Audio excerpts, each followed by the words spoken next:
We've taken a look at the top 5 chokers in the history of the NRL era. So today I thought we'd put a spin on things and make it a little bit more positive when we take a look at the top 5 underdogs of the NRL era. Now, all 5 of these teams went on to win the premiership, but they all have their own little story on as to why they are underdogs. Kicking us off in 5th place with the 2015 North Queensland Cowboys. Yes, they won that grand final against the Broncos. It was amazing, but that's not the reason why they're underdogs.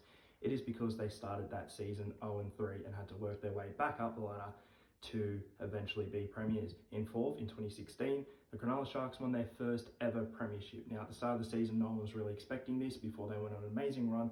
Looked like they were going to be minor premiers and then started to choke towards the end of the season. Had to build their way back up through the finals and eventually beat the Melbourne Storm in 2016. Now, in 3rd, we have the Newcastle Knights, and it wasn't really them being underdogs, it was more their opponents. The Parramatta Eels seemed like a sure thing to win the premiership that year.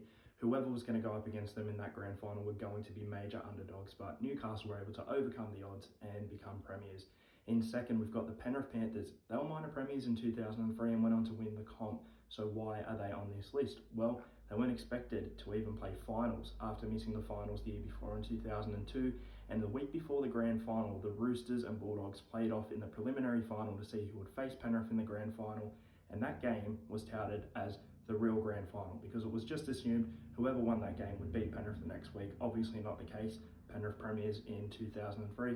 Last but not least, in 2005, the West Tigers won the premiership from 4th on the ladder, and also after not making the finals the year before. Just like Penrith, they weren't really expected to do much, but in the end, they were holding the Proven Summons trophy aloft at season's end. What changes would you make to this list? Let me know in the comments below.